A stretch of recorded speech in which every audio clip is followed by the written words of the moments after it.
شیخ ابو البرکات نے حضرت عباس رضی اللہ تعالیٰ عنہ سے سند کے ساتھ روایت کیا ہے۔ آپ فرماتے ہیں کہ اللہ تبارک و تعالیٰ کا یہ مقدس اور معتبر مہینہ ذی الحجہ کے اول عشرہ میں اللہ تبارک و تعالیٰ نے حضرت آدم علیہ نبینا علیہ السلام کی توبہ قبول فرمائی اور ان کو اپنی رحمت سے نوازا۔ اس وقت وہ عرفہ میں تھے۔ عرفہ میں حضرت آدم علیہ السلام نے اپنی خطا کا اعتراف کیا تھا، اپنی خطا کا اعتراف لیا تھا، اور اسی عشرہ میں حضرت ابراہیم علیہ السلام کو اللہ تعالیٰ نے اپنی رحمت سے نوازا تھا، یعنی اپنی دوستی سے نوازا تھا اور اپنا خلیل بنایا تھا۔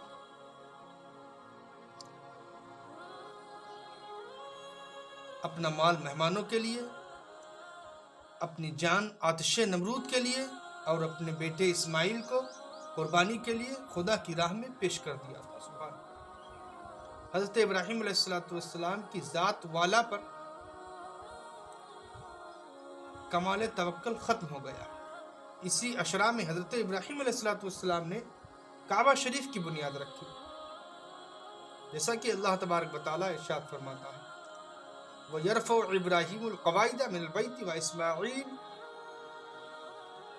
اسی عشرہ میں حضرت موسیٰ علیہ السلام کو کلام کی عزت عطا ہوئی، اور اسی عشرہ میں حضرت داؤد علیہ السلام کی لغزش بھی معاف کی گئی۔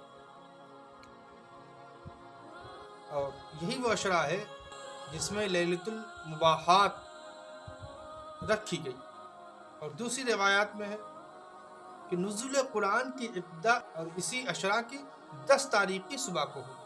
اس وقت جب رسول خدا صلی اللہ تعالی علیہ وسلم عیدگاہ کے لیے تشریف لیے جا رہے تھے، عیدگاہ کی طرف تشریف لیے جا رہے تھے، اور اسی عشرہ میں بیعت رضوان بھی ہوئی۔ اللہ تعالیٰ ارشاد فرماتا ہے اذ یبایعونک تحت الشجر، اور جس درخت کے نیچے یہ بیعت ہوئی وہ ثمرہ یعنی ببول کا درخت تھا، وہ ببول کا درخت تھا۔ یہ بیعت حدیبیہ کے دن ہوئی تھی۔ اس وقت صحابہ کرام کی تعداد 14 یا 1500 تقریباً تھی۔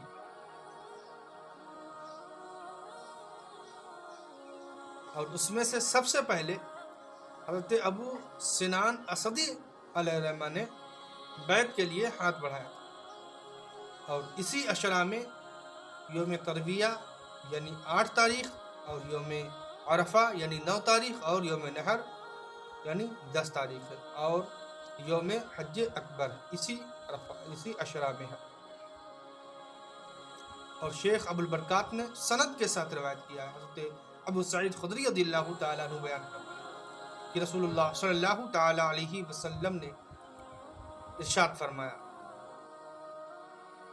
کہ تمام مہینوں کا سردار ماہ رمضان المبارک ہے، اور تمام مہینوں میں رحمت والا مہینہ ماہ ذی الحجہ ہے۔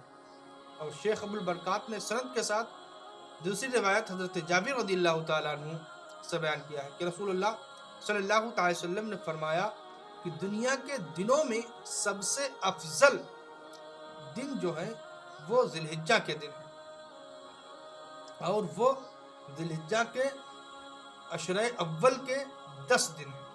جو عید کے پہلے کے 10 دن آتے ہیں وہ سب سے افضل دن ہے، سب سے اعلیٰ دن ہے۔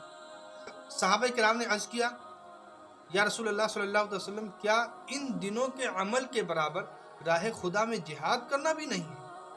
صحابہ کرام نے جب یہ عرض کیا تو حضور رحمت عالم صلی اللہ تعالی علیہ وسلم نے ارشاد فرمایا البتہ اس شخص کی بزرگی کے برابر ہے جس نے اپنا منہ خاک آلود کیا، جس نے اپنا منہ خاک آلود کیا۔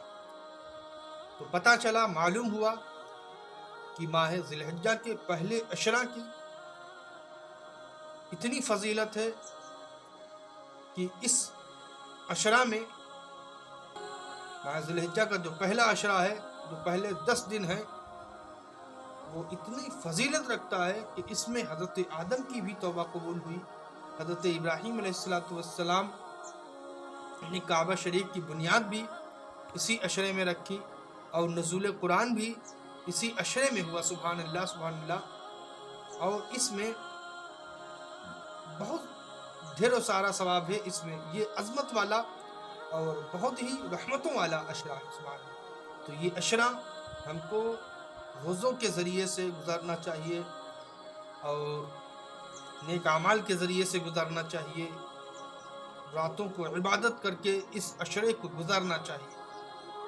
اتنا افضل اور اعلیٰ عشرہ ہو سکتا ہے آئندہ ملے نہ ملے، اس عشرے میں اللہ عز و جل کو رو رو کر کے راضی کرے انشاءاللہ تعالی۔ ہو سکتا ہے کہ اللہ تبارک و تعالی اسی عشرے کے صدقے و فیض سے ہماری مغفرت فرمائے انشاءاللہ تعالی۔